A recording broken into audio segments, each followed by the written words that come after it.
சாதியை உபயோகப்படுத்துவது சமூக நீதிக்கா, ஓட்டு வங்கிக்கா? இந்த பக்கம் அமர்ந்திருப்பவர்கள் நாங்கள் நடத்துகின்ற இயக்கம் சமூக நீதிக்காக நடத்துகின்றோம். சமூக நீதிக்காக அனைத்து சமுதாயத்திற்கும் சரிசமமான இடத்தை பெற வேண்டும். அழாத பிள்ளைக்கு பால் கிடைக்காது, அழுதுதான் ஆக வேண்டும். அழுவதற்காக நாங்கள் இயக்கம் நடத்தி கொண்டிருக்கின்றோம். அந்த பக்கம் இருப்பவர்கள் அவர்கள் தேர்தல் தான் அவர்களுடைய குறி, தேர்தலிலே வெற்றி பெற வேண்டும் என்பதுதான் லட்சியம். நீங்கள் தேர்தல் நேரத்திலே பார்த்திருப்பீர்கள், 2 பிரதான கட்சிகளும் தொலைக்காட்சியில் எல்லோரும் பார்த்திருப்பீர்கள். 100 ஜாதி சங்கங்கள், 200 ஜாதி சங்கங்கள், யாரெல்லாம் லெட்டர் பேட் வைத்திருக்கிறார்களோ அவர்கள் எல்லோரும் ஆதரவளிக்கிறார்கள் என்று தொலைக்காட்சிகளை பார்த்திருப்பீர்கள். ஆனால் ஆட்சிக்கு வந்த பிறகு 5 ஆண்டு காலத்திற்கு என்றைக்காவது அப்படிப்பட்ட ஆதரவையோ அல்லது ஆதரவு கொடுத்தவர்களுடைய குறையை கேட்கிறேன் என்று என்றைக்காவது பார்த்ததுண்டா? அப்ப அவர்களை பொறுத்தவரை ஜாதியை ஓட்டுக்காகத்தான் உபயோகப்படுத்துகிறார்கள் என்பதற்கு இதைவிட வேறு என்ன சான்று வேண்டும்? இந்த சமூக நீதி கொள்கையிலே எனக்கு ஒரு மாற்று கருத்துண்டு. சமூக நீதி கொள்கை என்று சொன்னால் அனைத்து சமுதாய மக்களுக்கும் ஒரு சரிசமமான அந்த உரிமையை, அரசினுடைய வேலை வாய்ப்புகளை, கல்லூரியிலே இடங்களை கொடுக்க வேண்டும், சரியான மரியாதை எல்லோருக்கும் சமமாக இருக்க வேண்டும் என்பதை வலியுறுத்துவதற்கு தான். ஆனால் இதில் நான் பார்த்திருப்பது, அது எந்த சமுதாயமாக இருந்தாலும் சரி, ஒரு ஜாதிக்கு இடஒதுக்கீடு இருக்கிறது என்று சொன்னால் அந்த ஜாதியிலே கடைக்கோடியில் இருப்பவன் முன்னேறி இருக்கிறானா? ஒரே குடும்பத்தைச் சேர்ந்தவன் முன்னேறி இருக்கிறானா? அப்படி ஒரு கணக்கை எடுத்துக்கொண்டீர்கள் என்று சொன்னால் எல்லா சமுதாயத்திலுமே ஒரு 10% உட்பட்டவர்கள் தான் முன்னேறி இருப்பார்கள். மீதி 90% இன்னும் ஏழைகளாக இருக்கிறார்கள், கோமணத்தை கட்டிக்கொண்டு விவசாயத்தில் இருக்கிறார்கள். அவர்களுக்கெல்லாம் என்ன பதில்? நீங்கள் சொல்லக்கூடிய கருத்து பொருளாதார அடிப்படையிலான இடஒதுக்கீடை ஒட்டி இருப்பதாக அறிகிறேன். இந்த 6 பேர்ல யாராவது அது ஒத்துக்கிறாங்களா அப்படின்னு நான் அடுத்த ரவுண்ட்ல தெரிஞ்சுக்க விரும்புகிறேன். அதாவது அதில் ஒன்று சொல்லிக்கொள்ள விரும்புகிறேன். இடஒதுக்கீடை எடுக்க வேண்டும் என்று நான் சொல்லவில்லை. இடஒதுக்கீடு ஒரு ஜாதிக்கு இருக்கிறது என்று சொன்னால் அதே ஜாதியிலே இப்போ ஒரு 5% ஒரு ஜாதிக்கு இருக்கிறது. அந்த 5%ற்குள்ளாக அதே ஜாதியிலே பொருளாதாரத்திலே கஷ்டப்படுபவனுக்கு அடுத்த வாய்ப்பு கொடுக்க வேண்டும். நான் இந்த ஜாதிக்கு இடஒதுக்கீடு வேண்டாம், இந்த ஜாதிக்கு இடஒதுக்கீடு கொடுங்கன்னு சொல்லலை. ஆனா ஒவ்வொரு ஜாதிக்கும் இருக்கிற இடஒதுக்கீட்டிலே அதே ஜாதியை சார்ந்த ஏழைக்கு வாய்ப்பு தர வேண்டுமே ஒழிய முன்னேறியவனுக்கு, பணக்காரனுக்கு அந்த வாய்ப்புகளை தரக்கூடாது. நன்றி, மீண்டும் வருகிறேன். வணக்கம்.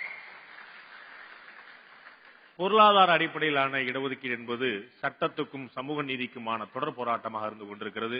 நீதிமன்றங்கள் தொடர்ந்து பொருளாதார அடிப்படையிலான இடஒதுக்கீடு, திரு ஈஸ்வரன் அவர்கள் குறிப்பிட்டது போல தாழ்த்தப்பட்டவர்களுக்கு இடஒதுக்கீடு கொடுங்கள் வேண்டாம் என்று மறுக்கவில்லை. தாழ்த்தப்பட்டவர்களையே பொருளாதார அடிப்படையில் அடுத்த கட்டத்துக்கு முன்னேறியவர்கள் கொஞ்சம் வழிவிட்டு அதே தாழ்த்தப்பட்ட சமுதாயத்தில் இருக்கக்கூடிய ஏழை பாளைகளுக்கு இடம் கொடுங்கள் என்று நீதிமன்றம் உத்தரவிடுகிறது. அதை அரசியல் கட்சிகள், பெரும்பாலான அரசியல் கட்சிகள் எப்படி மகளிர் இடஒதுக்கீடுக்கு ஒரு ஓரமாக இடம் கொடுத்திருக்கிறார்களோ அதே போல இந்த பொருளாதார அடிப்படையிலான இடஒதுக்கீடுக்கு ஓரமாக இடம் கொடுத்திருக்கிறார்கள். அடுத்த நண்பர்களே, இது சமூக நீதிதான், தேர்தல் அரசியலில் ஜாதிகளின் தாக்கத்தை சமூக நீதிதான் பிரதிபலிக்கிறது என்ற அணியில் திரு கவிஞர் நந்தலால் அவர்களை பேச அழைக்கிறேன். சமுதாய தலைவர்கள் 3 பேர் அமர்ந்திருக்கிறார்கள். தமிழ்நாட்டின் மிகப்பெரிய 2 கட்சிகளின் தலைவர்கள் மேடையில் இருக்கிறார்கள். நான் மட்டும்தான் உங்களின் பிரதிநிதி என்கிற மகிழ்ச்சியோடு உங்களை நான் சந்திக்கிறேன். அப்போ நாங்கெல்லாம் நீங்க எல்லாருடைய பிரதிநிதி பாண்டே அவர்களே. நமக்கு இருக்கிற பிரச்சனையை எனக்கு என்னன்னா, என் கேள்வியே மிக மிக எளிது. நீங்கள் இந்த சமூக நீதியா அல்லது சாதி அரசியலா இந்த தேர்தல் என்றால் நான் கேட்கிறேன், தமிழ்நாட்டில் நீங்க எல்லா முதலமைச்சர் பேரையும் நினைவில் கொண்டு வந்திருக்க. எல்லா முதலமைச்சரையும் ஓமந்தூரால் ஆரம்பிச்சு குமாரசாமி ராஜாவிலிருந்து நீங்கள் அப்படியே மெல்ல மெல்ல மெல்ல வந்து பத்தோஜலத்திலிருந்து காமராஜிலிருந்து கலைஞரிலிருந்து அம்மாவிலிருந்து எல்லாரையும் கொண்டு வாங்க. எந்த முதலமைச்சரும் தமிழ்நாட்டின் எண்ணிக்கையில் பெரிய சாதியை சேர்ந்தவர்கள் இல்லை என்பதை நீங்கள் தயவு செய்து ஒப்புக்கொள்ளணும். இந்த மக்கள் ஏன் அப்படி வாக்களிக்கிறான் கேட்கிறேன். என்ன இந்த சமூகம் அருமையா சொன்னார் பாண்டே அவர்கள். இந்த சமூகம் ஒரு சாதிய சமூகம் சொன்னார். நான் மிகுந்த வருத்தத்தோடு சொல்கிறேன், இந்த நாட்டில் அரசியல் சட்டத்தை விட பல நேரங்களில் சாதிய சட்டம் வலுவாக இருப்பதுதான் இந்தியா சந்திக்கிற மிகப்பெரிய துன்பம் என்பதை நீங்கள் தயவுசெய்து ஒப்புக்கொள்ளணும். ஆதிக்க சாதிக்குள் இருந்த அகங்காரத்தை ஒழிப்பதில் அண்ணல் காந்திக்கு இருந்த பங்களிப்பை நீங்கள் தயவு செய்து மறந்துவிட வேண்டாம் என்று நான் கேட்டுக்கொள்கிறேன். இன்னும் எளிமையா சொல்றதுன்னா, அம்பேத்கர் பெரியாரும் கீழே இருந்த மக்களை மேலே தூக்கினார்கள் என்றால், காந்தி மேலே இருந்த மக்களை கீழே இழுத்ததால் தான் 2 மீட்டிங் பாயிண்ட் மிக மிக எளிதாக இந்தியாவில் மாறியது என்பதை நீங்கள் மறந்துட வேண்டாம். இல்ல, நீ சமூக நீதி பத்தி பேசும்போது காந்தி, அம்பேத்கர், காமராஜர் இல்லாத ஆளா பார்த்து சொல்றீங்களே. இப்ப யாருமே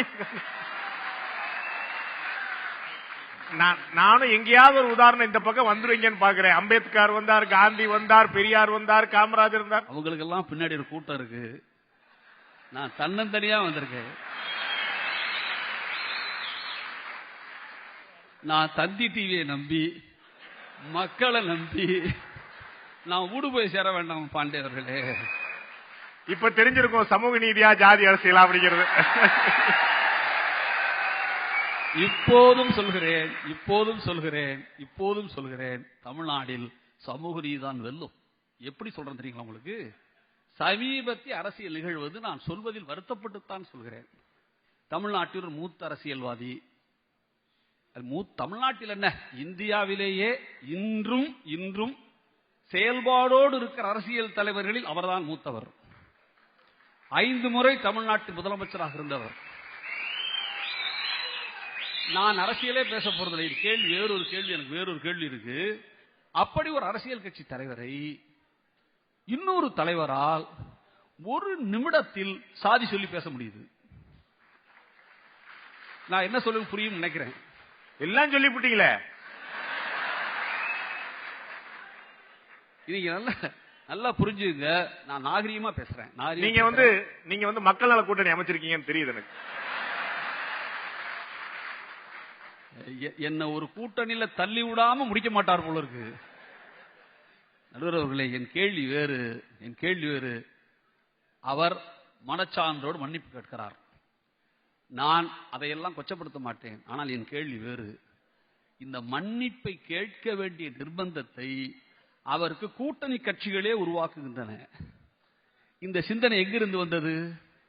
இந்த மண் சாதி பேசினால் ஒப்புக்கொள்ளாது என்கிற பயம் காரணம் மறந்துட வேண்டாம். எனக்கு இன்னொரு கேள்வி மிச்சம் இருக்கு, அதுல கேட்டுவிட்டு போகிறேன். ஒரு தலைவரை பற்றி அவர் தவறாக பேசுகிறார், அது அவர்களுக்குள்ள பிரச்சனை. இவரு கட்சியை உடைச்சிட்டாருங்கிற கோபம், அவருக்கு உடையிற மாதிரி கட்சியை வச்சிருக்கிறே என்கிற கோபம், அதுக்குள்ள நான் வரல. அது உங்க 2 பேருக்குள்ள தள்ளுமுள்ளு, அரசியல் தள்ளுமுள்ளு. ஆனால் ஒரு பாவம் செய்யாத நாதஸ்வரம் வாசிக்கிற சாதாரண மக்களை, ஒடுக்கப்பட்ட மக்களை அவ்வளவு அவதூறாக பேசி தலைவர் அவர்களே, நீங்கள் மன்னிப்பு கேட்க வேண்டியது அந்த தலைவரிடம் அல்ல, அந்த மக்களிடம் என்பதை நீங்கள் தயவு உணர வேண்டாமா? எனவே இந்த மக்கள் என்றுமே சொல்கிறேன், மக்கள் என்றுமே சாதியில் இருப்பான். என இந்தியாவினுடைய தலையெழுத்து. யாராவது ஒரு ஜாதியில பிறக்காம ஒருத்தர் இருந்துட முடியுமா? ஜாதியில் பிறந்த ஆகணும். ஆனால் பிறக்கும் போது சாதியோடு பிறப்பது பிழையல்ல, சாகும் போதும் சாதி உணர்வோடு சாவதுதான் பிழை என்பதை தமிழகமன் பலமுறை நிரூபித்திருக்கிறது. அதற்கு என் பார்வையில் மிகப்பெரிய உதாரணம் பெருந்தலைவர் காமராஜர். வாய்ப்பிருந்தால் மீண்டும் வருவேன். நன்றி. அடுத்ததாக நண்பர்களே, 2வது சுற்று சுருக்கமாக தங்களுடைய கருத்துக்களை பதிவு செய்கிறார்கள். முதல்ல மூவேந்தர் முன்னணி கழகத்தைச் சேர்ந்த டாக்டர் திரு சேதுராமன் அவர்களை உங்களுடைய 2வது சுற்று கருத்துக்களை மிக சுருக்கமாக. இந்த மேடையில தான் 2வது வாய்ப்பு கிடைக்கும்.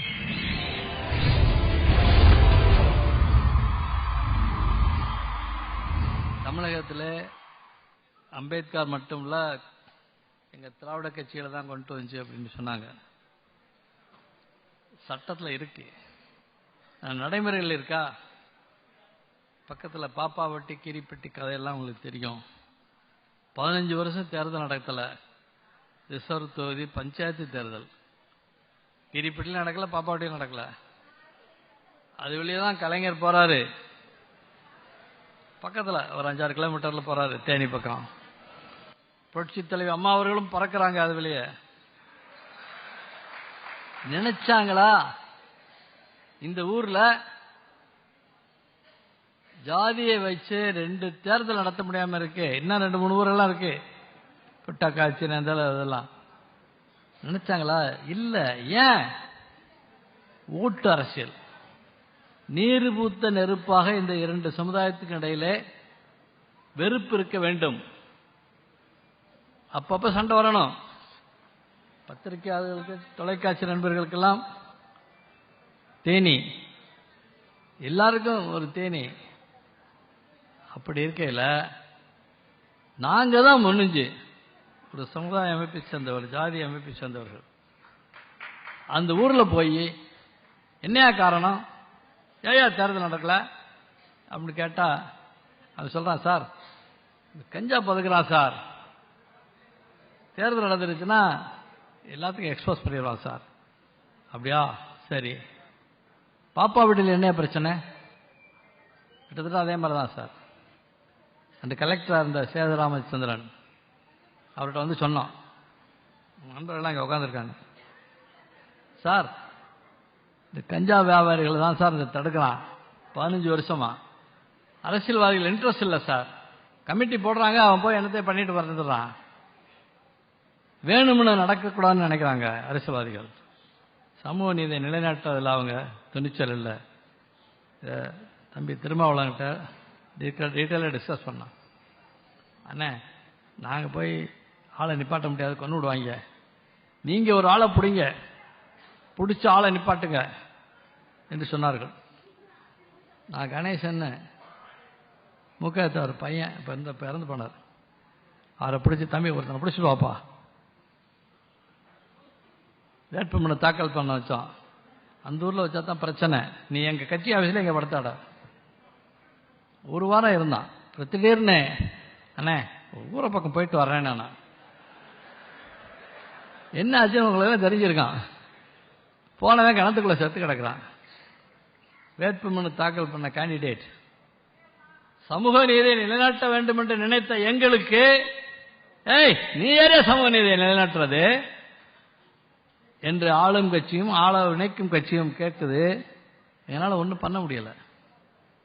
இது இங்கே நிறைய மக்கள் வந்திருக்கீங்க, குறிப்பாக நிறைய தாழ்த்தப்பட்ட சகோதரர்கள் இருக்கீங்க. அவங்களுக்கு தெரியணும், சமூக நீதியை நிலைநாட்டுவது அவ்வளவு எளிது அல்ல.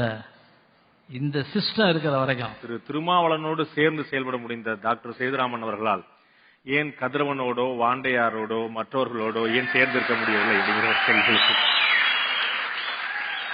அது ஒரு கேள்வியாகவே தொக்கின இருக்கிறது. நேர சுருக்கம் கருதி அடுத்ததாக திரு பொன்முத்துராமலிங்கம் முன்னாள் அமைச்சர் பெருமக்களை அழைக்கிறேன். மிகச் சுருக்கமாக. இந்த 69% இன்றைக்கு இருப்பதற்கு எம்ஜிஆர் அவர்களும் ஜெயலலிதா அவர்களும் தான் காரணம் என்று சொல்லி இங்கே சொல்லி இருக்கிறார். நான் அன்வர் அவர்களை கேட்டுக்கொள்ள விரும்புகிறேன், அவர் மூலமாக உங்களுக்கு தெரிவிக்க விரும்புகிறேன். வருமானத்தின் அடிப்படையில் 9,000 ரூபாய் வருமானத்தின் அடிப்படையில் ஒதுக்கீடு செய்யப்பட வேண்டும், மற்றைய ஒதுக்கீடுகள் ரத்து செய்யப்பட வேண்டும் என்று சொல்லியது எம்ஜிஆரா? யார் சொல்லுவதற்கு தயாரா? இந்த பிரச்சனை வந்த பின்னாலே 1980ஆம் ஆண்டு நடைபெற்ற நாடாளுமன்ற தேர்தலில் மக்கள் ஆர்த்தெழுந்து அதிமுகவை தோற்கடித்தார்கள். அதற்கு பின்னாலே வேறு வழி இல்லாமல் இந்த 50% பிற்படுத்தப்பட்ட மக்களுக்கு 50% உயர்த்தினார்கள். அதிலே கூட ஒரு பின்னணி இருப்பதாக நான் உணர்கிறேன். இப்படி அதிகமாக உயர்த்திவிட்டால் நீதிமன்றத்திற்கு போனால் நீதிபதிகள் அதை மறுத்து விடுவார்கள். எனவே மறைமுகமாக அதை தடுத்து விடலாம் என்கின்ற எண்ணத்தில் 50% உயர்த்தப்பட்டது. பின்னர் இந்த தாழ்த்தப்பட்டவர்களை மொத்தமாக சேர்த்து 69% இன்றைக்கு நாம் பெற்றுக் கொண்டிருக்கிறோம். ஜெயலலிதா நீதிமன்றத்தினுடைய தீர்ப்பு இந்த 69% கொடுக்க முடியாது, 50% தான் கொடுக்க முடியும் என்று உச்ச நீதிமன்றத்தினுடைய தீர்ப்பு வந்த காரணத்தினாலே அதை எப்படி ஜமாளிப்பது என்று ஜெயலலிதா அவர்கள் தத்தளித்துக் கொண்டிருந்த நேரத்தில் திராவிட கழகத்தினுடைய தலைவர் வீரமணி அவர்கள் அதற்கு ஒரு வழி சொன்னார். இந்திய அரசியல் சட்டத்தில் 31C என்கின்ற பிரிவு இருக்கிறது. அதிலே ஒரு மசோதாவை கொண்டு வந்து நிறைவேற்றி 9வது ஷெட்யூல் 9th ஷெட்யூலை சேர்த்து விட்டால் நீதிமன்றங்கள் தலையிட முடியாது என்று வீரமணி அவர்கள் ஆலோசனை சொன்னார்கள். வேறு வழி இல்லாமல் 69% எம்ஜிஆர் காலத்திலே வந்த காரணத்தினாலே, பாதுகாப்பதை தவிர வேறு மார்க்கமே இல்லாத காரணத்தினாலே ஜெயலலிதா அந்த சட்டத்தை கொண்டு வந்தார் என்பதை மட்டும் நான் இந்த நேரத்திலே அன்வர் அவர்களுக்கும் மற்றவர்களுக்கும் நான் தெளிவுபடுத்த கடமைப்பட்டிருக்கிறேன். அடுத்ததாக ஓட்டு அரசியல்தான் என்ற அணி சார்பாக திரு ஜான் பாண்டியன் அவர்களை மிக சுருக்கமாக பேச அழைக்கிறேன்.